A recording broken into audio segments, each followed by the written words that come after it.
I'm so fucked up right now. I don't want to be around anymore. I don't want to be around I don't want to be around anymore. I don't want to be around I don't even anymore. do this anymore. I don't even want to do this anymore. Why are we here, guys? It's America's most podcast. Oh. The Pod People. I'm Dr. Beehive. The body and the blood. I'm Ben Sheets. Hi. I'm Cleveland Mosier, and I would rather be sucking cocks in hell than be here right now. I would rather be sucking cocks in hell. I don't want to do this. Can we just get this episode over as quickly as possible and let's just cut through it? Can we not hit all the beats? I can't do it. Welcome to any new listeners to the podcast. What an episode! What a fucking episode to start with. If this is your first episode, I recommend you start anywhere else. Bro, the Just bartenders pick from the one. movie, this is going to be their first episode. Oh, man. Oh my god! Yeah, shout out! Yeah, shout out to the amazing guys over at the local AMC. Who theater. always hook us up. Always hook us up. Good guys. They got us through this movie. For sure. And get through it, we did. Finally. I wouldn't go that far. Well, I mean, now we have to complete our own ritual. We have to exorcise this film from our bodies. Yes. By complaining about it for the next hour and some change. Well, let's be clear. We covered The The Exorcist believe all women. The Exorcist believe all women. I think it's important at this juncture to preface, if it wasn't obvious already, I'm toasted. I'm very drunk. I couldn't get through this film otherwise. There's no other way to get through it. 100% sober, officer. I have not had a drip. Not a drippy. Of the devil's. Not a drippy has touched those lippies. As the podcast resident drunk, I'm proud to be on the other side of this. My man is Cleveland. curled up with a big old 40. I do have 42 ounces of warm malt too, liquor. you said. Warm because it was sitting in the car while we were watching this movie. I don't envy you. So I'm not drunk now. Check back with me at the end of the show. I'm very fortunate You know what? My tall boy is I gotta still cold. respect that Old English combats inflation by adding an extra 2 ounces. 2 ounces, yeah. Bless him. Respect. I respect Yeah. that. It is a 42 now. It's a isn't 40, it? yeah, 42 The ounces. meaning of life, the universe, and everything. Malt liquor. Thank you, Douglas. And yeah, that's just become sort of a trend sometimes when we see a movie that's this bad. For you. I have to drink a 40 while we record the episode to help me get through it. And if this ain't one of those, yeah. This is probably the most of those. So, David Gordon Green and company are back.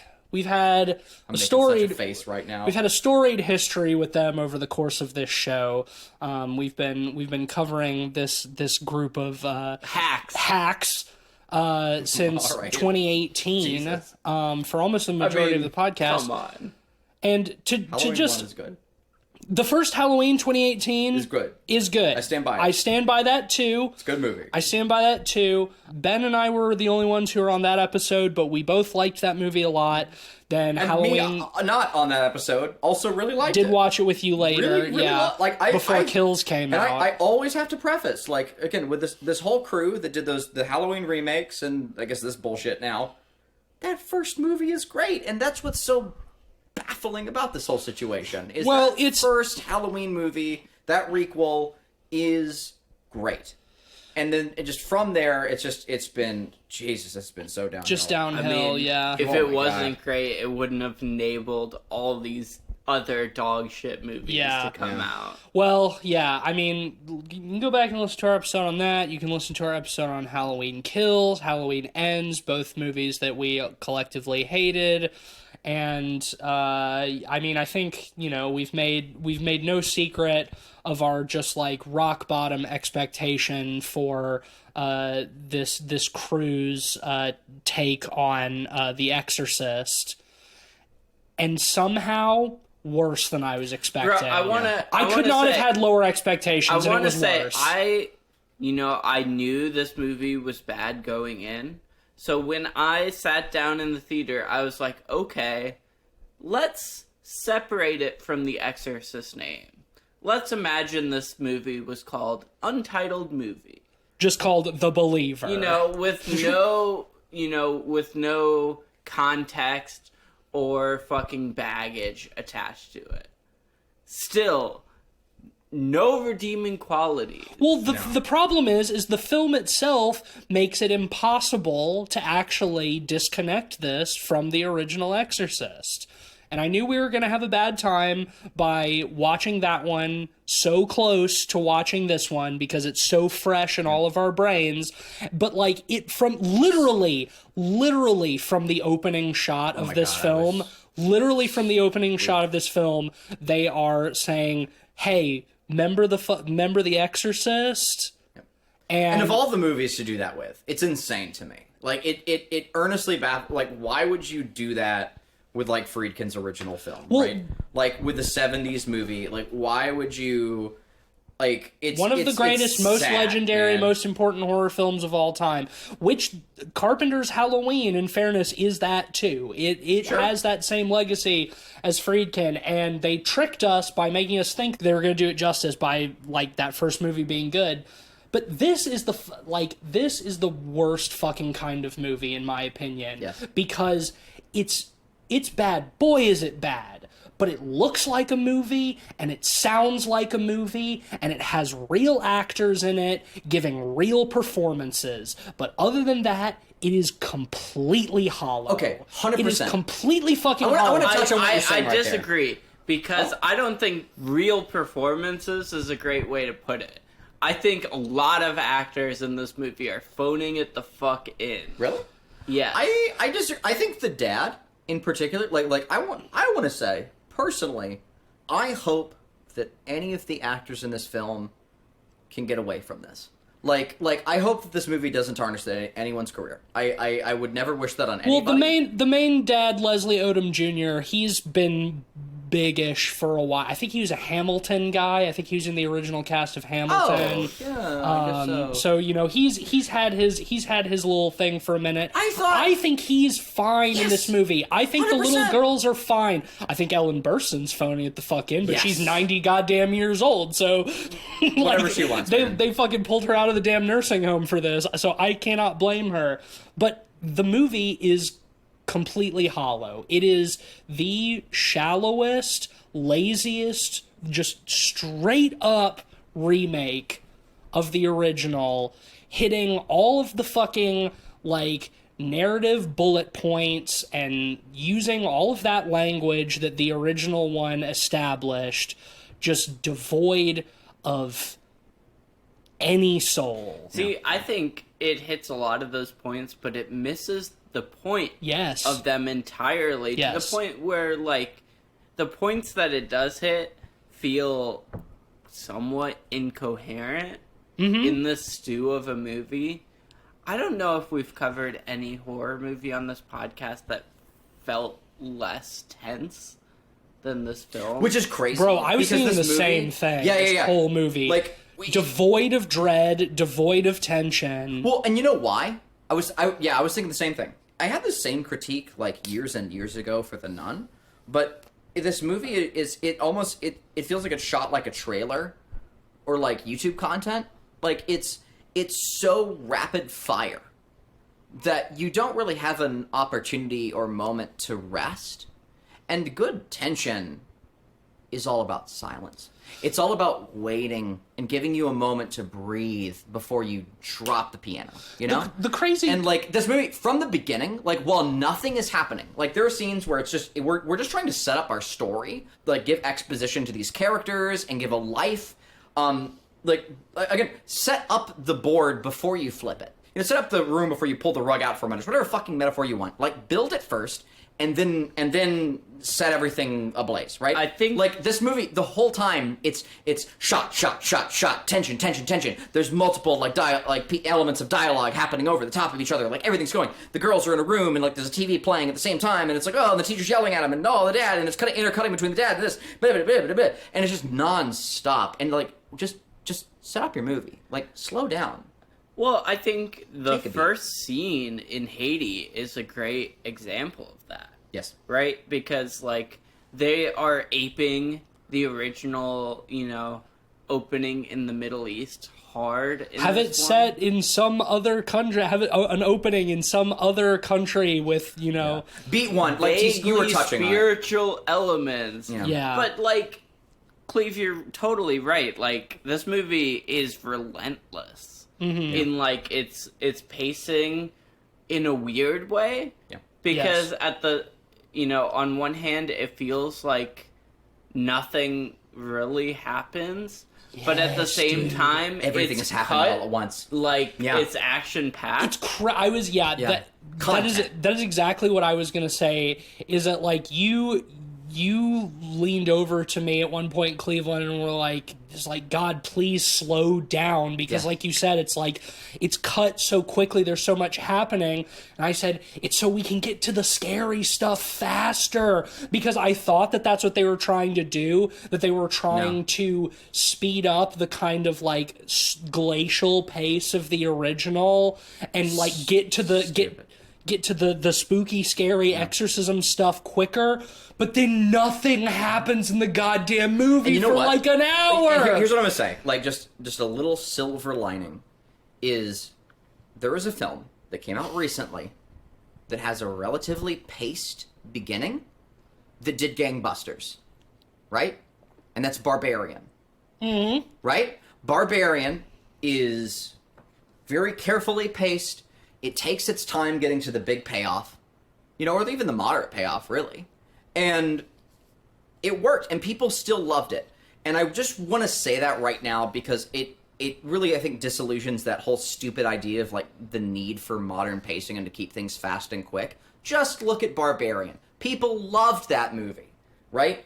This is dog I feel shit. like this movie has contempt for its audience. I feel like this movie treats... Yes. We talk about stupid audiences. Respect your fucking audience, man. We talk about stupid audiences all the time that are, easily entertained by slop and whatever. Jangling keys, blah, blah, blah. This movie feels insulting even to those people. Yes, to everybody. Well, I was even talking last week about how... to a contemporary audience, the original might seem a little slow. Mm-hmm. And I think that's a fair criticism to levy against the original. But I think this one totally misses the point of that criticism because it is equally as slow, except it's edited like it's not that. Yeah, frenetically. Because, over nothing. Even the Hades sequence in the beginning, we open with a fucking dog fight. The dogs fighting in the original was a point of dread. Yeah. It was intercutting with that it had purpose. Demonic statue and the guy looking contemptful. It's the presence of evil. Yeah. Yes. And in this movie, it's literally just, hey, remember when the dogs were fighting in The Exorcist? Yep. It's just immediately off the bat, hey, remember? We can sort of blaze through this a little bit by just sort of breaking down how closely this mirrors the structure of the original. Is opening sequence in a foreign country where some sort of other spirituality has a presence. In the original, it's in Iraq. In this one, it's Haiti. That sequence in Iraq in the original with Max von Sydow, 20 goddamn minutes long. It takes its time. It's a slow build of dread up to where he sees the statue and they sort of square off, blah, blah, blah, so on and so forth. This Hades sequence, it's half the length, and just in all of that, it's the Leslie Odom Jr.'s pregnant wife is walking around and she gets pulled by some random people in the market to do a voodoo blessing of protection on her baby, and then they go to the beach, and then they go back to the hotel, and then they go to the church, and then an earthquake, and then the earthquake, the Haiti my god, the Haiti earthquake happens, and talk about contempt for your audience. Yeah, that felt like, oh, this scene is going on too long, we gotta put something exciting in there. And it's the wife dies in the or is injured in the hotel collapse, and the doctors tell him we can only save one, your wife or the baby, you gotta choose. And then it cuts forward to the present day, and now we're in Georgia, and the original takes place in Georgetown. So in this one we're in Georgia. Oh my god, are you serious? Do you think that's why they did that? Yes, 100%. 100% that's why they did that. I didn't even realize. That's yes, the dumbest shit I've ever 100%. They did Georgia because Georgetown? Yes. That's it. Wow. That's 100% why they did it. Holy fuck. And, that didn't even and it's like, okay, then we get some setup of Leslie Odom Jr. and his teenage daughter, and we have them laughing and clowning with each other at breakfast and chasing each other around the house. Remember in the original when Chris McNeil and Reagan are roughhousing in the house and show how much they love each other and how close a bond they have? And then, but now there's a second girl, and they go into the woods, and they do some kind of weird ritual. It's like when Reagan talks to the Captain Howdy in the Ouija board, except even vaguer and less defined, and then they're missing for 3 days, and they come back, and oh my god, now they feel bad, and they don't remember anything, and they start acting weird, and... It's just okay. Let's break that down a little bit, because I think one of the biggest problems of this film is it almost feels like it lacks a primary protagonist. It bounces between the two girls, their family, and these hangers on. Way too many characters much in this movie. That you really don't feel any sort of emotion towards anyone. Yeah, absolutely. Absolutely.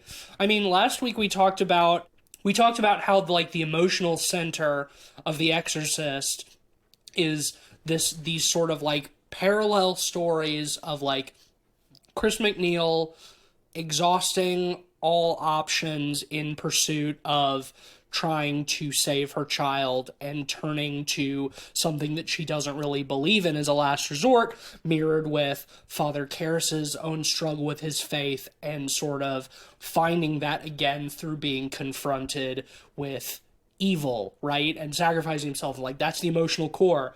That just does not exist in this movie. No. Like, they try to set up something similar with Leslie Odom Jr. and his daughter.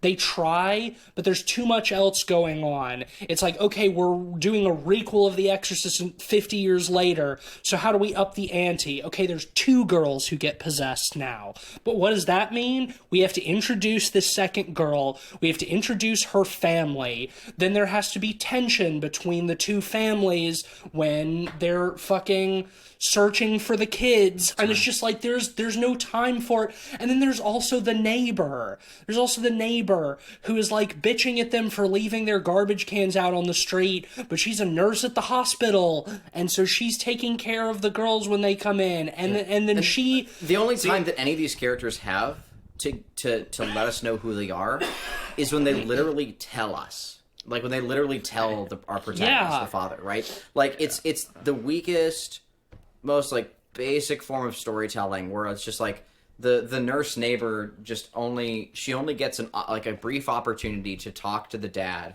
and just literally explain her backstory while we sit there.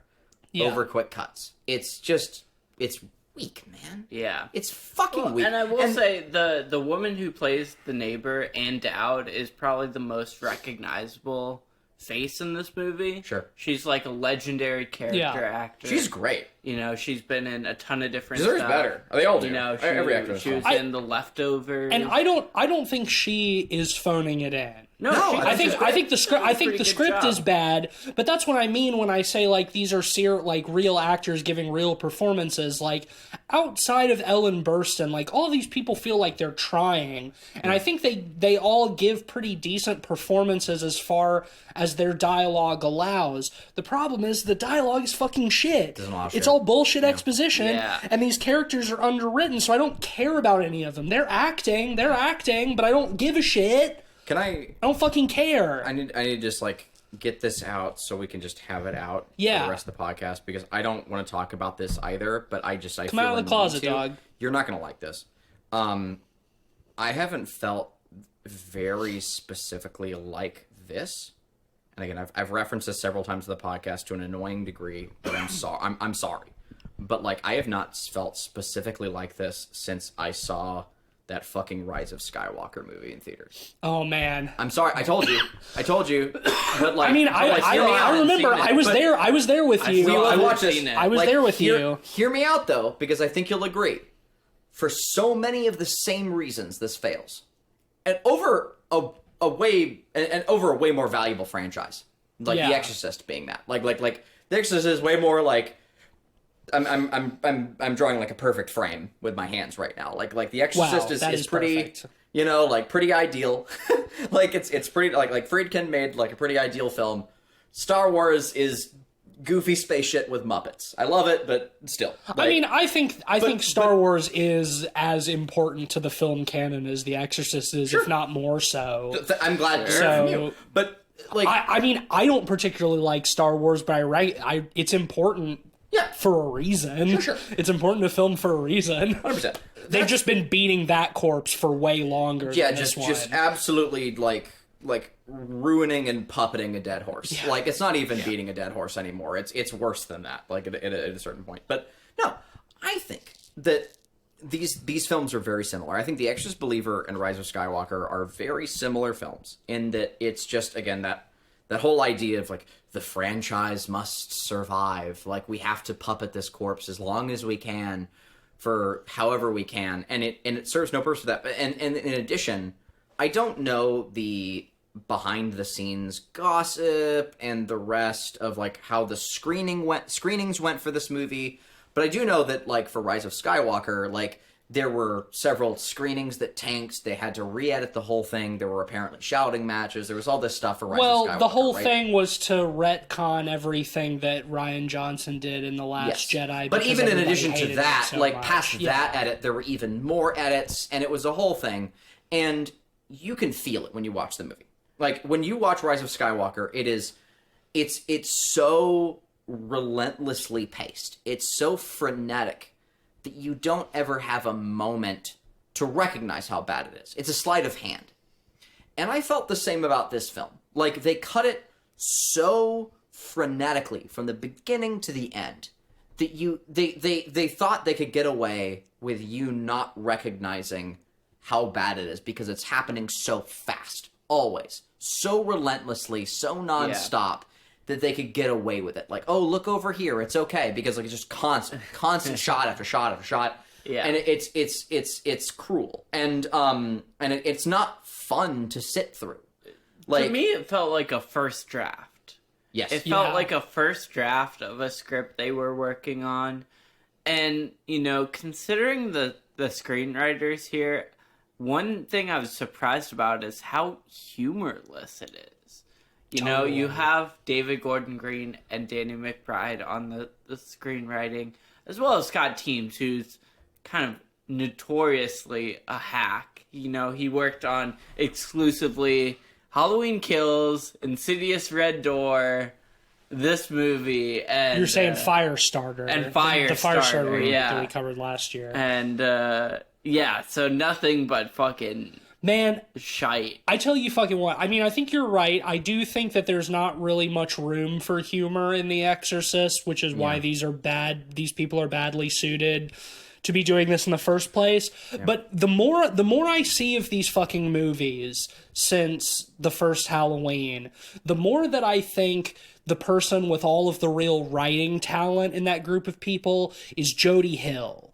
Because he's not involved in any of these. That's what I'm saying. He's not involved in any of this shit. And all of the other stuff that he does with Danny McBride, like for HBO, fucking Righteous Gemstones, Eastbound and Down, Vice Principals, all that shit is all like such high quality, like some of the funniest shit on TV. Righteous Gemstones is consistently some of the funniest shit. And like, I keep seeing these fucking David Gordon Green and Danny McBride horror movies, and they just keep getting worse and fucking worse. And what's the missing piece? They replaced Jody Hill with Scott Teems. See, I will say, like, I somewhat agree that, like, humor isn't necessarily appropriate for the Exorcist franchise. This is what they're good at. But, sure, it adds flavor. I think of the things that are memorable to me about Halloween Kills and Halloween Ends, and it's the humor. It's the weird, goofy characters. Yeah, and like I know that doesn't jive with everyone, but at least it's flavor. Something. You know? I mean, I think it would have felt grossly out of place in a movie like this, but I kind of agree with you in the sense that at least it would have been interesting, because like that goes back to what I was saying before about this being my least favorite type of movie, is that it's bad, but it's not interesting. Yeah. Like, bad movies can be some of the most interesting shit you can watch, because it can be an exercise in, wow, how does something this bad get made? And when I ask myself that question about this movie, the boring answer is money. Money. That's, and like, they spent a lot of money they spent a lot of fucking money on the IP. They spent like $60 million to acquire the rights to The Exorcist. They spent a lot of fucking money on this IP, and they expected it to fucking take off. Like, this is supposed to be the first of a trilogy. Like, it's like, what is a horror franchise that we haven't made a movie of in a long time? Fucking Exorcist. That's a big one. Let's do that. It's so laughable to me that The Exorcist, quote unquote, is a franchise. In the fucking first place. I rewatched Exorcist 3 earlier this week, which also set me up badly for this movie, because that movie fucking bangs. And I'm pretty sure we talked about this in our episode a while ago, but like what really stands out about The Exorcist 3 is how much the actual exorcism itself is like shoehorned in. And like that exorcist character is shoehorned in, because it's not part of Blatty's novel, but they wanted to tie it to this IP, to this franchise. They wanted to slap the Exorcist name on it because it's marketable. And so they said, we can't have an exorcism movie without an exorcist. So you've got this whole story with fucking George C. Scott, like, investigating these murders and, like, seeing this man who is two spirits inhabiting one body and all this stuff. And then just, like, over halfway into the movie, it's like, oh, by the way, there's also this exorcist. And it's just like, it shouldn't, that's a very long-winded way to say that this shouldn't be a franchise in the first place. Yeah. It just shouldn't. It doesn't have, it doesn't have fucking legs. The first one is perfect. The third one is great because it's not just the first one again. Yeah, well, I mean, like, the two spirits in the same body, that's something we talked about in the first movies review. Mm-hmm. You know, I think some of the horror of the originals movie, you know, comes through in that it's the idea of Linda Blair being stuck in her body, helpless, while Pazuzu is in control. Yeah. And how unfortunate, too, because, like, the best part of that, and I'll let you finish that point, I promise, but, like, the best point of that is when, like, Help Me is scarred on her stomach, right? Like, and it's given the time and weight that it deserves for us to recognize as viewers that, oh my god, she's trapped in there. And that takes time and weight, right? For us to, like, to realize and to let the audience kind of piece that together themselves, that she's stuck in there. And in this new film, it's like a one-off, like, photograph slide to be like, oh, my daughter's got this too, so, oh shit, Linda Blair, we need your help. I mean, it's literal. Like, and she has Help Me written on her too. It's literally just the loosest hook for them to haul Ellen Burstyn into the movie. And I do want to talk about that, but let's... Yeah, well, it's so laughable because immediately after, they show one of the girls clawing Reagan into the hospital bed frame. They got like the biggest sigh out of me. Ridiculous. Yeah, but like sad. Like, fucking weak, really. Like, it's just fucking weak to do that. Like, come on, man. Like, you're really gonna have the girls just carve Reagan onto the wall? I have a lot of thoughts about the inclusion of Ellen Burstyn's character. Sure. Do you want to get into it? Yeah. Do you have anything else, Ben? Before we do, you know, like I was saying, one of the main horror elements of the original is the idea of Linda Blair being stuck in her own body, helpless, while Pazuzu is in control. And one of the biggest problems of this film is it never feels like the girls are present in their bodies. It feels like once they are rescued from the fucking farmhouse, they are not there anymore. Yeah, they're possessed. The demons are in full control, and there's no semblance of the girls there. Yeah, left. there's no longer those glimpses of humanity that remind you that there's a child in there with this horrible, violating and that's spirit. a horrifying element. That is horrifying. And also, too, in the original Exorcist, like, when this young girl is saying all these horrible things and doing all these horrible things, it's earnestly terrifying because we know that a demon is puppeting them, and beneath them is the young girl still, like, forced to endure. And that is earnestly, like, painfully, truly wretched and scary. And in this film, because they skip over that part, when they do play up those elements, it's gross. And it's not cool. Like, I was pretty goddamn unhappy with some of the choices in this film. I will say, you know, in that respect, in a weird way, like, that's not a point you should I miss, feel like frankly. this movie was both too crass and too tame at the same time. Yes. Because, 100%. you know, I think about, like, when they rescue the girls from the farmhouse, like, they go out of their way to be like, oh, we did a rape kit on them. Yeah. And, like, they open their legs and everything. And it just feels gross. It's exploitative and gross. It feels gross. And, like, the rest of the movie feels not in like a good way. Not in a way that, tame in sort of the horror. But, like, that felt really crass. Yeah, why would you conjure that? Like, it's for, not for no horrifying. reason. It's just it's cheap, crass. Yeah. And like, and to be clear too, it's not the thing itself that really like makes me upset. It's how they weaponize it. Well, I mean, it's how they use it. It's cheap. Really, and it's like that's not something that. It's not the kind of subject matter and material that should be made cheap. Like, why are you doing that, man? The worst example of that, like them doing the rape kit at the hospital, like, doesn't bother me too much. Like, it feels like it's given a little bit too much weight. But like the really like I found distasteful, crass moment is when the girls are still missing and Leslie Odom Jr. goes to the homeless shelter because the other dad mentions that there's like a transient camp out in the woods. So, Leslie Odom Jr. goes to the homeless shelter to talk to some homeless people and see if they know anything.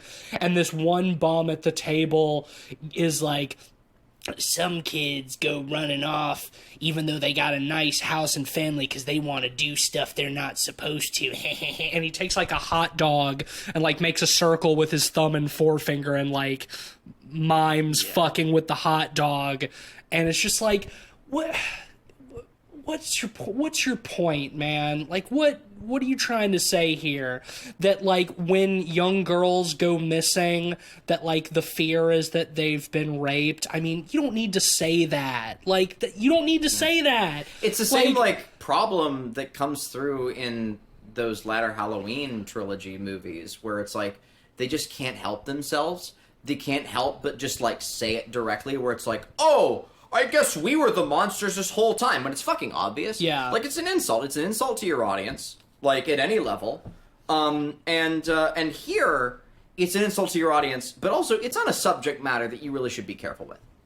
You know? So it's frankly worse. Like, I would rather watch Halloween Kills or any of those other films that I didn't really like that much. Like, I'd watch it time and time again. I'd watch again, I think of all the movies we've watched on this podcast, I was probably more upset by the Nun movie. There's been a lot, but like, I would watch a fucking parade of Nun films over this weekend. I would watch like Nun 6. When we were walking out of the theater over this shit. When we were walking out of the theater, we were talking about how at least when we went and saw The Nun, like, our viewing experience was entertaining. Yeah. Like, the 100%. Audience was all laughing and joking. Mm-hmm. You know, we were like, we'd snuck some liquor in, so we were kind of drunk. Like, we had a good time. And it's like, we were fucking smashing tall boys in the parking lot before we saw this movie. And like, man, it didn't help. It didn't really help. Like, it was just like not fun. We have mentioned a couple times that the girls get found at a farm. I want to jump back to that real quick because that scene starts with, I swear to God, this film tells on itself a couple of times. It really fucking does. This scene starts with a smash cut to a shot of a dead horse. Yeah. I shit you fucking not. And it just goes from like literally being a dead horse. They literally do, yeah. Yeah.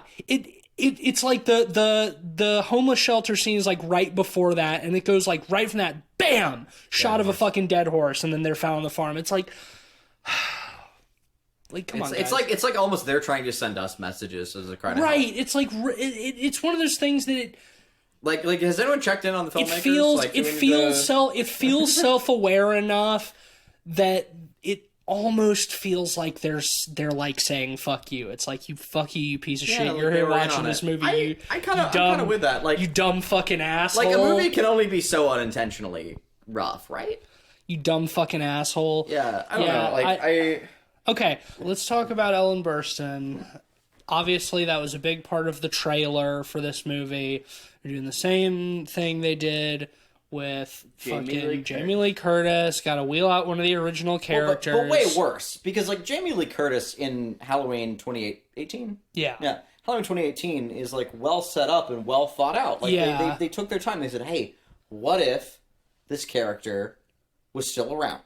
You know, she'd be a gun nut. She'd like turn her whole house into a security system, and like with all these booby traps. Yeah, she's never recovered from what she experienced. Yeah, and like it's thought out, and like it also makes her estranged from her family. What does that look like? Those are all good questions to ask and good things to think out. They don't. They rush. You know, man. Well, I gotta say, like, Jamie Lee Curtis, like, after the original Halloween, went on to become a screen queen, where like her pedigree was doing a lot of exploitation-y, horror-y movies. Yeah. Where, like, Ellen Burstyn, after The Exorcist, was an accomplished actress. Like, I think the pedigree of the two is very different. It is, yeah. And Ellen Burstyn is well into her 80s at this point, and she's barely in this movie, in fairness, and she is entirely inconsequential. There's no real reason for her at all. Like, I was already, like, just watching the trailers, like, frustrated that they brought Chris McNeil back at all. But just after seeing the movie, it's like, what was the fucking point other than name recognition, other than member? Yep. Because, like, I hated her character. Yeah, I did too. I feel like they really, really, really misunderstood her character in the original film. So there's a certain line I want to hit on. The dad, yes, you already know. Yes, we will get. I'm getting us there after you.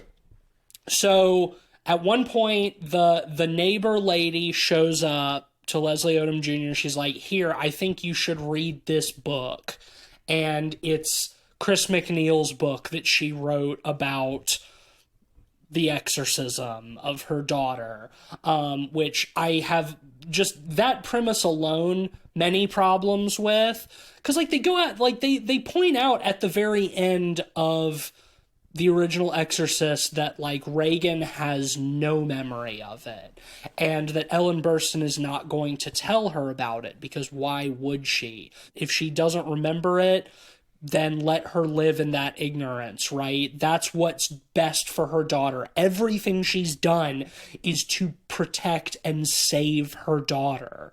And she even has a line where she's like, you know, she mentions that, like, oh, she and Reagan have been estranged for years because Reagan never forgave her for writing the book, and now she doesn't forgive herself for writing it either. Then why did she fucking write it in the first place? I mean, honestly, I think that's an interesting plot element, I gotta say, because, you know, you think of the sensationalist element of her, you know, story in the original, you know. Yeah. Out of context, two priests are fucking killed brutally, and a daughter has no memory of anything that happened.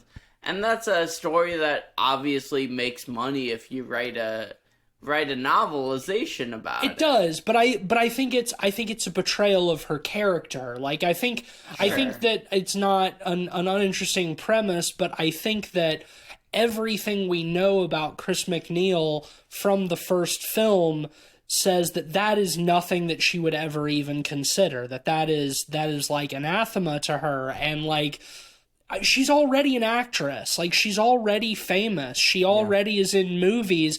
Like, why does she need like the extra story? She got her daughter back. She was able to successfully save her daughter, and that's all that. And that it undermines everything about her character. And but they can't stop there. And that's just the fucking setup. Yeah. So Leslie Odom Jr. gets the book. He watches YouTube videos of her talking about it. Blah blah blah. All this shit. He manages to track her down. He just shows putting in a movie that they're watching YouTube videos about the Exorcist plot. Fuck you, first off. Like, seriously, like, how are you going to use this character? Oh, I don't know, our protagonist finds them on YouTube. Fuck you, man. Yeah. Like, lazy. Well, I mean, in fairness, he gets the book first and then looks her up on YouTube. Yeah. But it's like, you know, we have to get him familiarizing himself with the story, all this shit. He tracks her down, he shows up at her door, she tells him about writing the book and blah blah blah, and then we get the fucking great line, because she's like, after this happened, I studied exorcism in every single culture and religion in the world. I became an expert, blah blah blah, all of this shit. But you know, I wasn't actually present for Reagan's exorcism. And Leslie Odom Jr. is like, oh, really? Well, why not? And she's like, this is I'm gonna stop. This moment is given a lot of weight. Like, the music builds to tension to this point. No, I disagree. I think it's a throwaway line, but it is fucking stupid. It had a lot. It hit me like a fucking freight train. Yeah, because it's fucking stupid. But it is. I don't think it's fair to say that it's treated with a lot of weight. It's a throwaway. Yeah, I guess in fairness, nothing in this movie. It's a throwaway line. Yeah. But the line is, he asks, "Why weren't you allowed in the room during your daughter's exorcism?" And she says, "You know what I think it is? I think it's because I wasn't part of their goddamn patriarchy." And what? And it's like, what does that mean? like, I'm sorry. Like, please, just everybody stop, sit back, and hear that out. And this is the movie really talking to us here. It's not just the character, right? Like, because again, like, the way it's presented to us, like, she wasn't allowed in the room because of the patriarchy? It's like, okay, remember, the two other priests doing the exorcism were fucking murdered. Died. Yeah. Well, and okay, we'll make one thing clear, is we're not denying the fact that the Catholic Church is objectively a patriarchy. Of course not. Hopefully that's assumed. But the reason she wasn't allowed in the room during the original is because she's not a fucking exorcist. Moms aren't allowed in the operating room when their children are having surgery. Like, you're not qualified to be there, and it's dangerous for you to be there. That's why she wasn't in the fucking room. When she did go into the room, the demon fucking flung her back against the wall. Like, that's why she wasn't allowed in the goddamn room. Yes. So for them to have this little fucking... Look, here's the thing, too. It feels so fucking chintzy to say it, but it's like, in fucking 2023, it's like, we gotta toss in a little bit of virtue signaling. We gotta toss in a little bit of...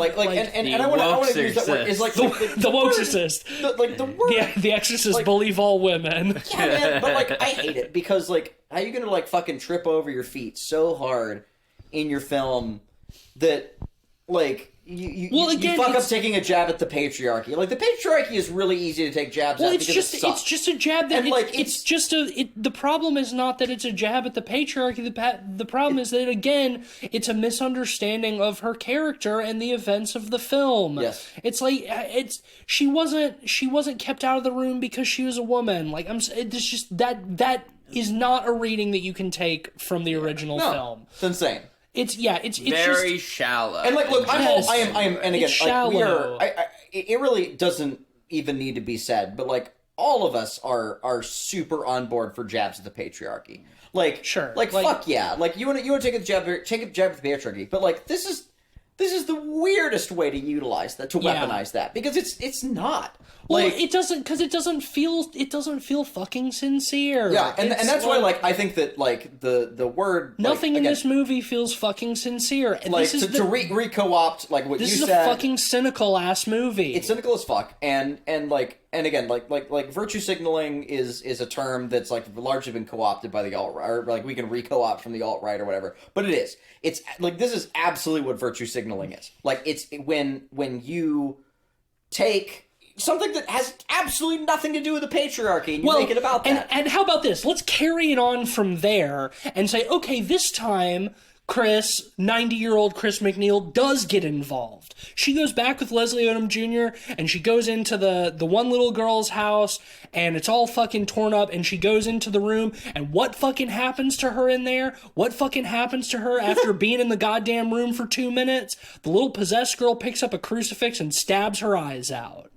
I hated that. Fucking showing it to the goddamn patriarchy. Girls, get it fucking done. Let's go. Yeah, you're right. Let's fucking go. Like, what did they accomplish with that after that fucking bullshit? It's like, what did they fucking accomplish? She went in there, first of all, she addresses the demon as like, you know me, and I know you. We've met before. Hate that. I don't like the idea that this is just Pazuzu again. I don't like the idea that there's just one demon that goes around possessing little girls. That's lazy. That lacks imagination. Possessing two girls at the same time. Yeah, two girls at once this time. 2 girls, 1 demon. Well, I feel like the most underhanded part of the sort of girls get it done thing is, in the final true exorcism, the Catholic priest comes and he pussies out, and Dowd, the nurse neighbor, has to be the actual exorcist. Oh my god. But the most underhanded part is they fuck shit up. Then they bring the priest back in later. The priest comes in to save the day. After he's sitting in his damn car. Comes in to save the day. No, he's very clearly Hispanic. Okay. He's pretty coded. Dog, yeah, he's pretty coded. But like, no, but still the patriarchy. The patriarchy comes back in. To rewind a little bit though, like I think it is a weird look. I'm not gonna say whose look it even is at a certain, because it doesn't know. It's a fucking cynical movie. It's a weird look when you have it undermines itself at every fucking turn. She comes in and says, "I wasn't allowed in the room because of the patriarchy," and then she's allowed in the room, does nothing, and gets her eyes stabbed out. What are you trying to say, dog? Like, what are you trying to say that, like, people who flag the patriarchy also aren't in a good, like, what is it? Like, and frankly, I don't know. I'm not trying to project anything on this movie because I don't think this movie knows what it's trying to say. It didn't think that far. No. Like I said, it doesn't. No. It's a mess. It undercuts itself at every fucking turn. It doesn't fucking matter. Is equally insane because how much money is on the line on this film? A fucking lot. A lot. Like just because not even counting the production costs, just how much money they spent on the rights to the fucking IP. Yeah. Like this movie is starting like hundreds of millions of dollars in the hole. Like Well, I think the most underhanded part of it is, in the final exorcism when they actually get everything together and, put which I want to talk about head to head, back to back. They don't even limit it exclusively to Catholicism. They bring in the voodoo priestess as well. Well, okay. Yeah. I want to slow down, UTC. Yeah, no, I want to talk about this because so after Ellen Burstyn gets her eyes stabbed out, she spends the rest of the movie in a hospital bed with bandages on her eyes. Leslie Odom Jr. goes to see her a couple of times, but what she tells she's like a blind prophet. What a great paycheck for Ellen Burstyn. Yeah, right. Just laying in a bed.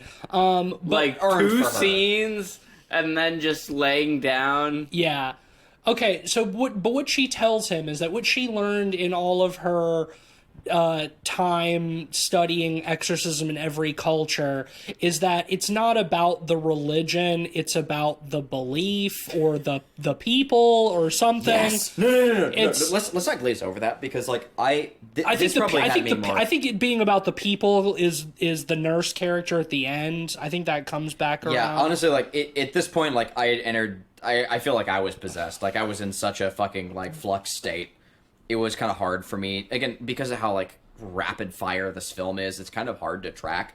But yeah, there's a whole line about how it's not, and again, it's followed by like really like heavy music, and almost emotionally uplifting choirs and strings, where the film tells us like, oh, it wasn't, there's exorcisms all over the world, but the only thing they all have in common is that people are there. Yeah. And it's because of people. It's the human spirit. It's not about the actual. Well, yeah. That to me is probably the grossest thing about the movie. So she tells him. It's like, okay, so it's not going to be enough to just get one exorcist this time. You got double trouble on your hands. More is better. So you're gonna have to get everybody from all religions to form up the Exorcism Avengers, and we get a montage of that happening. But really, what it is just sort of like the off-brand Christian Avengers, because they get like who they get is like a might as well be nameless Catholic priest character, a non-character, who they set up as like the exorcist, who's trying to get permission from the diocese or whatever. They bring in a really weak scene too. They bring in the minister of, I guess, the fucking Episcopal Church of the other family. Whoa! Hold on. I'm sorry to pause your thing, because like you're clearly on something. But like, was that Episcopal? I mean, they were taking communion. Isn't that some Episcopal Catholic shit? I grew up Episcopal. Any Protestants? No, Protestants don't take communion. No, I mean not. Ben, as I a grew up Episcopal. Non-denominational growing up, I took. You took communion? Yeah, Ben is right about. You are right about that. Like, but like I grew up Episcopal. I have never seen some practices like that. Like that was, and again, I went to some non-denominational churches. You haven't taken communion? Like not where they do it in shot glasses where they bring it to you. What the fuck was that?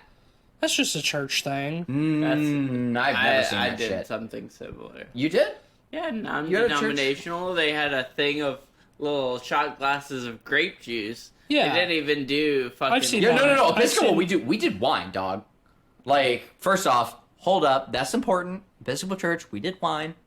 Like, legit, because you're supposed to. But anyway. This is actually unimportant. It is. But, but honestly, though, like, it was weird for me how they brought the wine to them. I thought that was weird. Like, you go up to the altar... Like, they did go up to the altar. The parents are up at the altar, and they take like it was like shot glasses. I thought that was weird. See, they had like a weird ring thing. That's not that weird. Like, it was weird to me. It does not fucking matter. It didn't look Episcopal. It is some sort of Protestant. It was some sort of non-Catholic American Christian ass church where they took communion.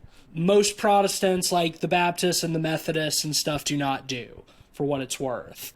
But so they get that guy.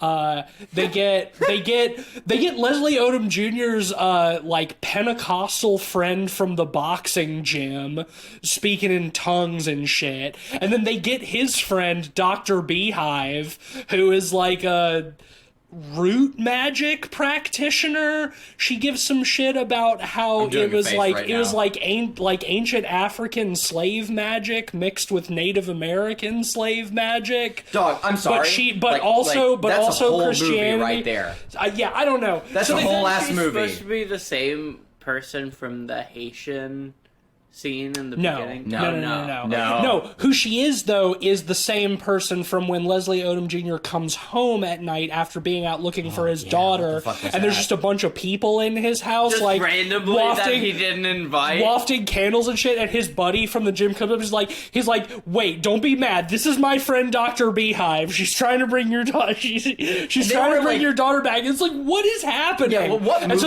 so they go like, what film? Sorry, but like he literally goes and finds her in a cemetery later. Yeah, insane. Like, what film introduces someone, like, coming into the protagonist's home without their invite as a good person? Right. Like, how are you gonna do that? Like, showing up in the house and be like, hey, this is my friend Dr. Beehive. Yeah. Like, she's doing some weird voodoo magic to bring your daughter back. It's earnestly unsettling, as it should be. Like, someone has entered your home without asking, and they're doing, like, weird rituals. Like, get the fuck out my house. Yeah. Which is what the dad says. Well, and because he's not a believer. Right. That's the through line of the movie is that he has to become a believer at the end in order to save his daughter. That film, that moment of the film, like, sets you up to think these people are bad. Like, because they've intruded in his home.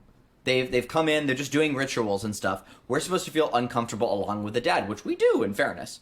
But then later on, they bring them back in as protagonists. He goes and recruits them for the Exorcist Avengers. Yeah, insane. That's but seriously, like if you're gonna so apt though, the Exorcist Avengers. It is. But it's like a fucking stupid ass half. But the Avengers took 4 films to set up, dog. It's a stupid fucking half measure too. Like they're just clips. I don't need 4 films of these characters. Please no. I don't need. But all I'm saying is even those dumb fucking theme park rides had weight. Compared to this bullshit. Okay, but my point is that it's also a fucking half-ass Exorcism Avengers, because if they're gonna be you have to get people from all cultures and religions in the world to team up together, and they just get a bunch of different Christian denominations and one lady who's kind of voodoo. But if you're gonna do the Exorcism Avengers, okay, you gotta have your Catholic priest, right? Then you go and you get your rabbi. Then you get your fucking imam. You get a Tibetan monk. You get a Hindu guy.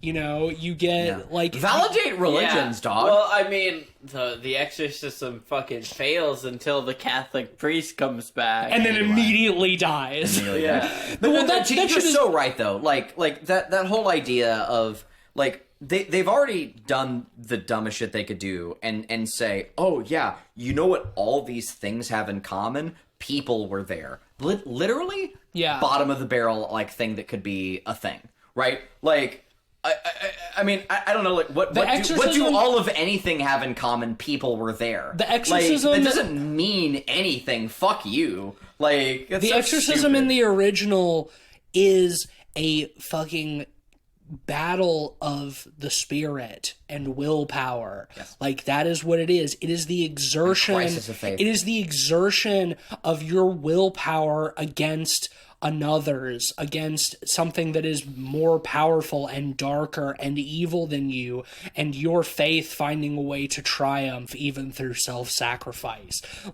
That is, and then this movie is let's get all these characters that we don't know any of them. We don't know anything about their inner lives. We haven't given the reason that fucking Karras is a compelling character as an exorcist is because he struggles. He's a non-believer. He's a priest who doesn't believe, and we're given the time to experience that and explore that. And he has to find his own belief in good without the intervention of God, and use that to fucking sacrifice himself at the end to save Reagan. And we get this fucking in this movie. We get this fucking nameless Catholic priest who then shows up at the exorcism look, the archdiocese says no, so I'm gonna sit in my car for 45 minutes and the nurse lady is I was almost a nun, so I'll take his place and I can do the Roman rite, and she's not getting it done. And then later the guy comes out of the car and he comes in and participates in the exorcism,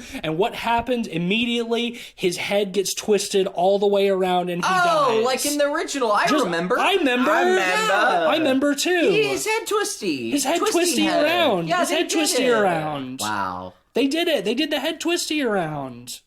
It just and again, feels what's so and again cheap. and again, what's the film's point? If the whole thing of having the Ann Dowd character be like, okay, the patriarchy is failing here. The church is unwilling to step in, but she's gonna do it. She was almost a nun. Like, she knows the right. She has the faith. She can be the exorcist. She can be the exorcist and take up the torch. And then for the film to say, actually, no, she's not good enough. Let's bring the priest back in. Only to then be like, well, actually, he sucks too, so he's dead now. And then the voodoo lady and the demon have a vape battle. It's the same problem I had with Halloween Ends. They try to make drastic, steps only to undercut themselves. Yeah. And to try to retcon themselves. Yeah. And, it sucks because of it. Have a fucking be confident thesis. in your decision. Have a fucking thesis. And, in this I don't know what this film is trying to say. I think I know what the original is trying to say. It's compounded by having two demonic girls, and those characters are underdeveloped too. Are divided. Dude, I want to go back to that though. Like, the fucking vape battle is not only from a script perspective rough, also from an effects, it doesn't look good. It doesn't track with the camera. Like, the girls do the girls do the Conjuring thing where they open their mouths and weird spirit stuff comes out and goes around the chandelier. Some After Effects plugins, After Effects ink. I can say it with confidence because I've used them before years ago.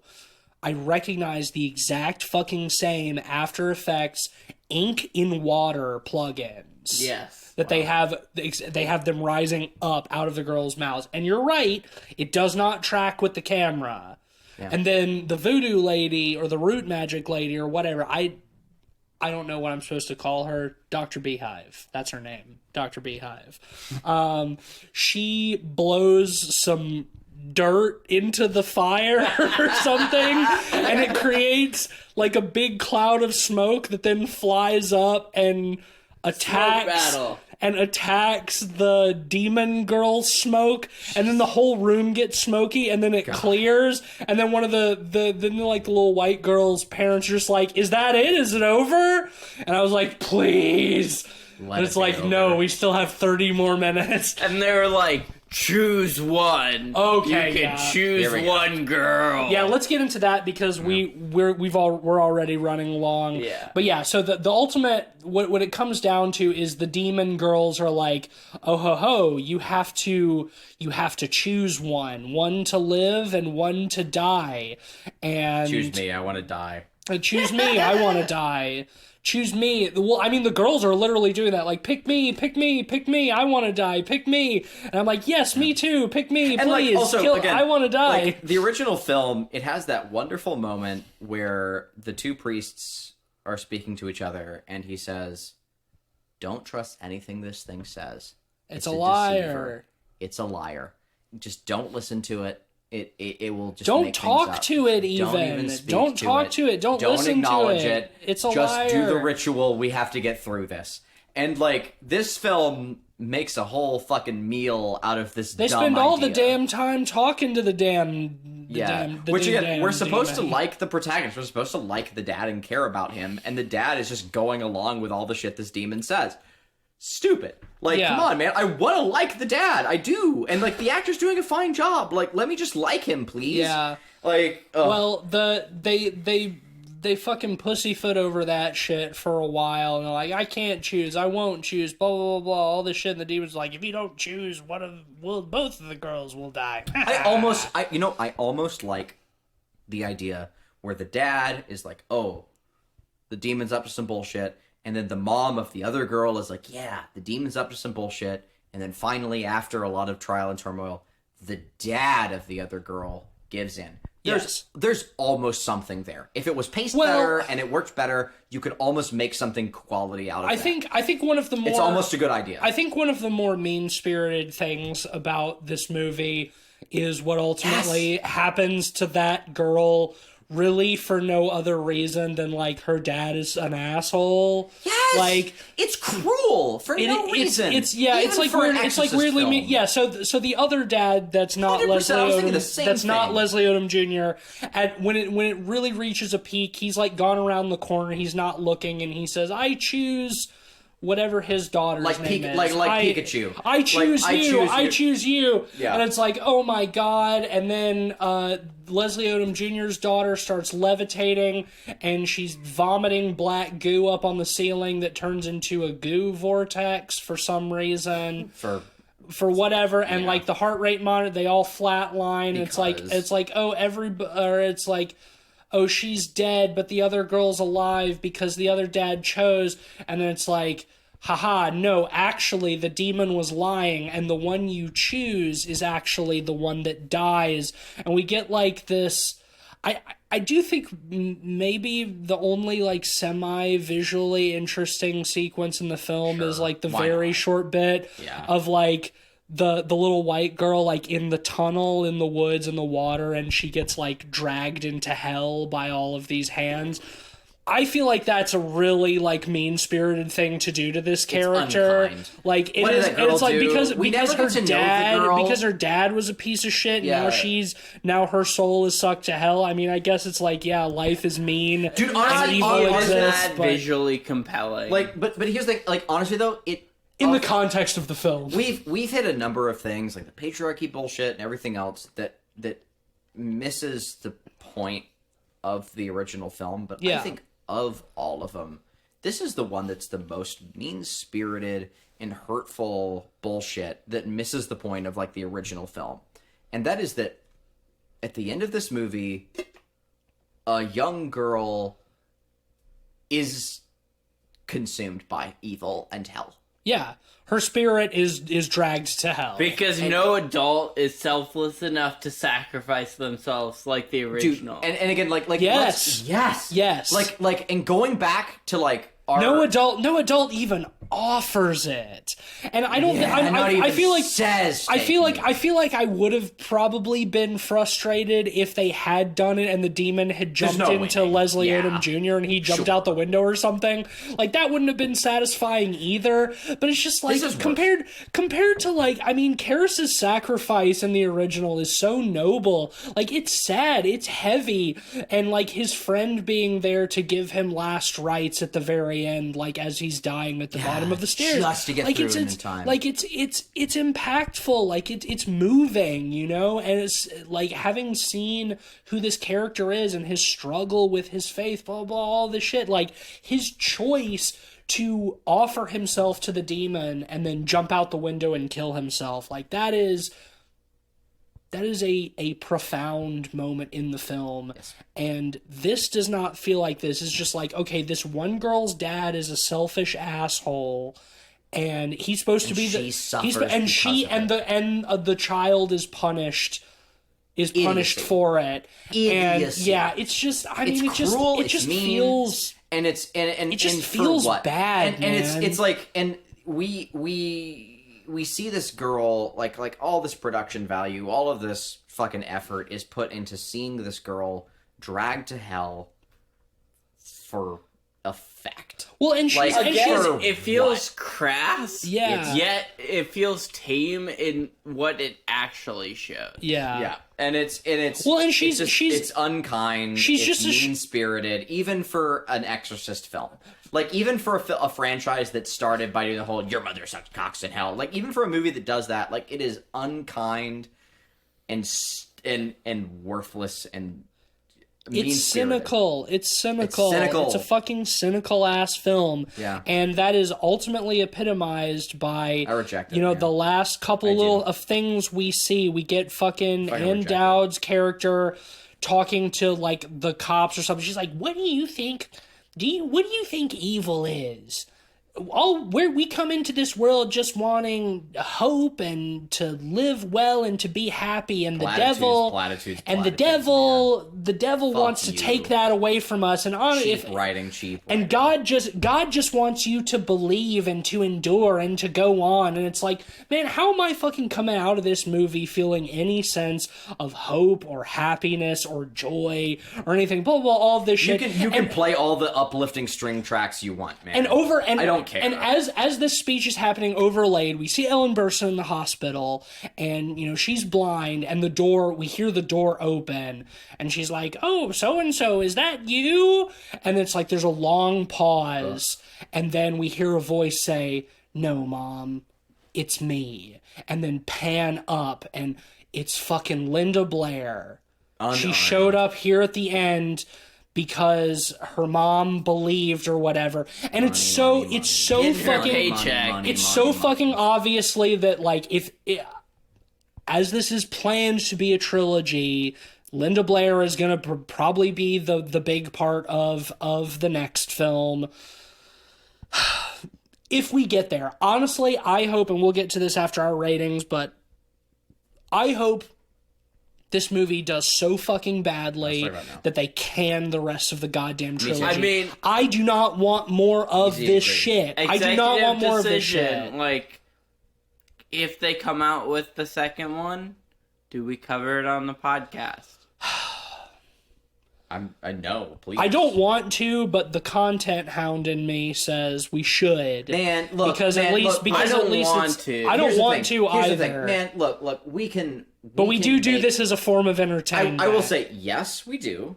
100%. I agree. This is entertainment. And our pain is at least entertaining. I hope our pain is entertaining in this episode, because what the fuck else did we do this for, right? But I will say, I think we can make great entertainment out of watching any great movie. Let's watch another Cronenberg, dog.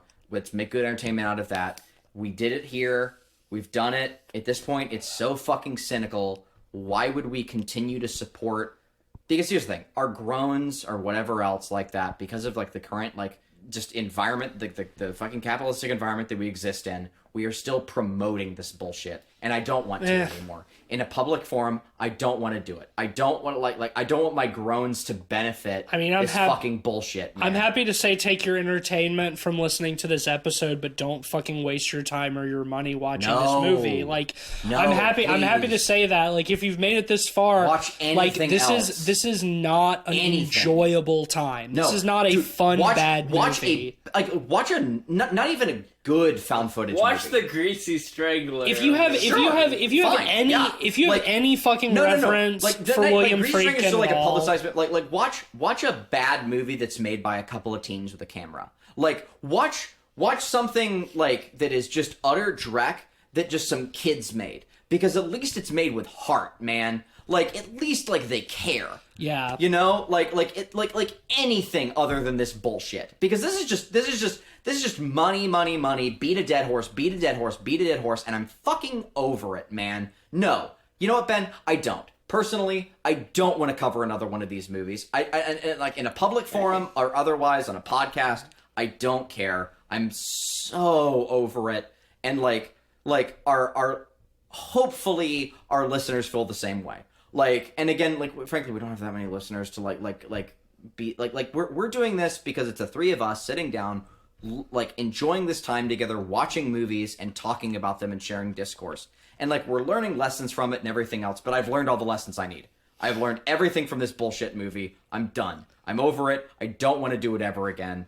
Let's watch. Well, we'll reassess in a year or two. Slap a rating on that. 0.5. Okay. Yeah, that's a 0.5. 0.5. Golden poop. I would no. Not even golden poop. Just a shitty sloppy ass regular poop. You know what though? You know what though? I'm gonna be the generous one on this one. Oh my god! Really? One. Yeah. Half star because it looks like a movie. Half star because it sounds like a movie. So this is going to be a 1 out of 5 for me. Wow. Is it a real movie? No, it's not. But it does look and sound like one. So I'll give it 1 star for that. So that'll give The Exorcist Believer a powerful 0.7 out of 5. Don't go see it, folks. Don't waste your fucking time. No, please. You can skip this one. Avoid. Let's see how close our predictions on this one are. We predicted this movie. Turns out this movie is dog shit. Whoa. Okay, so Rotten Tomatoes, I predicted 34. Tease, you predicted 68. Wow. Cleve, you predicted 50. It's a 22. Yeah, I was gonna say Ben got this. I cannot believe I predicted 68. Opening weekend, I predicted 24 mil. Tease, you predicted 30 mil. We're all Cleve, you predicted 1 mil. Oh, Cleveland's way closer. It's 26.5 mil. Is it really? Yeah, so that's actually pretty that, shocking. But it's actually pretty close between. That's surprising. That's surprising. Yeah. That did better opening weekend. Again, they're beating this dead horse for a reason. The IP must survive. People will still show it just because it's an Exorcist. They did not make back their fucking the cost of the IP alone. Gosh, so our collective rating prediction, I predicted 1.3. TC predicted 2.7. Cleve, you predicted 3. Oh, even higher. What the fuck was I thinking? Clean sweep, 3, man. 3. Ben was the most cynical, and in this case, it really paid off. Yeah. The tag one-liner I said was, "Please exorcise this movie from my life." Yes. TC said, "Oh God, 40 years again." 50 years accurate. Even. Cleve, you said another one. Accurate. It was that. You guys were funnier though. I'll give you that. Well, yeah, that fucking sucked. Yeah. And next week, it's only getting more fun. It's the Five Nights at Freddy's movie finally came out. Five Nights at Freddy's. It can't be worse than this, right? No, because here's the thing, right? Like Five Nights at Freddy's is about a silly children's game franchise or whatever. It's already a Chuck E. Cheese to begin with, right? It's what if Chuck E. Cheese was a murderer? Yeah, and that's fine, and like that's cool or whatever. It's not based on William Friedkin's like fucking movie, right? That's true. That's true. It can't hurt like this movie did. Bro, you have zero respect for Scott Cawthon's his fucking pedigree, cinematic opus. So it's a shame we're not a Tory medium and y'all can't see my face right now. Well, whatever. We have to talk about Five Nights at Freddy's next week. We might have a guest on next week. Maybe, we'll say. Yeah. But yeah, whatever. If you like the show, and we do go see these movies for the people who listen and not for our own entertainment, so... Sometimes. I mean these movies. Times, these movies. You know what I mean? You know what I mean by these movies. Yeah, like, I've never been one this is when we're really earning it, so please give us a 5-star rating and review. We appreciate it. Right. You can also, of course, become a supporter on Patreon at patreon.com/podpeoplepod. Shout out to our honorary pod boys, Sam, Zach, Micah, and Mitchell. Hell yeah. Y'all are the best. Respect. I hope you at least got some entertainment out of this, because this was a bad few hours, frankly. But you can also follow us on Letterboxd, letterboxd.com/podpeoplepod, where you'll find a list of all the films we've talked about on the show with our average ratings, links to those reviews, so on and so forth. My recommendation for this week, I'll keep it short. Don't waste your money in the theater on Exorcist Believer. Go spend your money in the theater to see Killers of the Flower Moon, the new Martin Scorsese film. Yes. It's 3.5 hours, but it sure doesn't feel like it. It is a best film I've seen this year. It's a masterpiece. It's so well easily. done. It is a heavy watch. Go out. It's so well made. It is, but go out and support real fucking cinema. Real movies. Go watch Killers of the Flower Moon. Go see a real movie. And go see Killers of the Flower Moon if you gotta go see something. Before I hit my shout out, do you want to shout out Spooky Saturday? I know it's a week late at this point. Oh, yeah. Well, I mean, I do it in the Discord, so become a Patreon subscriber. Yeah, become a Patreon subscriber. Become a Patreon subscriber, and I stream spooky video games once a month in the Discord on Spooky Saturday. I've been playing through Resident Evil 8, and I've been having a great time. So my shout out is going to be for a much better Ellen Burstyn performance. like Requiem for a Dream, you know, like I think she's so good in that. She is really you know, good on in that. rewatch is kind of, you know, in some respects corny and over the top, you know, especially with Jared Leto and Jennifer Connelly's performance. That's but perfect, I of think course, with the heart of Aronofsky. it that carries through and has aged super well is Ellen Burstyn's performance in it. I think Ellen Burstyn is fucking phenomenal in Requiem for a Dream, to the point where it's one of my favorite acting performances of all time, not gonna lie. Like, it's so heart-wrenching, her descent into prescription drug abuse. Go watch her in that instead of watching her in this. Yes, Yeah. absolutely. Phenomenal performance. My recommendation is just I don't know, man. Go check out the trailer. Go check out the trailer for Creepshow. Yeah. The game. Yeah. What are you doing? It's not called Creepshow the game. That would be like as fuck. Creepshow the game, the show, the movie. Creepshow the game, the show, the movie. Yeah, just go check out the Creepshow teaser trailer that we put out with the. We've got a cool shot. It's like one shot of the reader and his fortune teller. Don't spoil it. Just go watch the trailer. It's Don't spoil it. yeah, but like we spent a lot of time like hand animating the whole like sequence at the end, and we're real proud of it. Honestly, like we spent a lot of time on it, and so yeah, go check out the Creepshow teaser, and that will do it from me. Well, let's do a sponsor real quick. We're doing everything out of order. Yep, but that's okay. It's a weird one. I forgot. Yeah. This episode was brought to you by, I think this is pretty fitting, a classic Chicago-style wet beef. Man, I could go for a wet beef right now. I can go for any kind of beef at this point. I just... Fucking Portillo's, man. Go get yourself a Portillo's wet beef. Well, thanks for listening. I don't know what that means. I'm not a believer, unfortunately. But you are a beef lever. Love is only true in fairy tales, and for someone else, but not for me. Our love was out to get me. That's the way it seemed. Disappointment haunted all my dreams. Then I saw her face.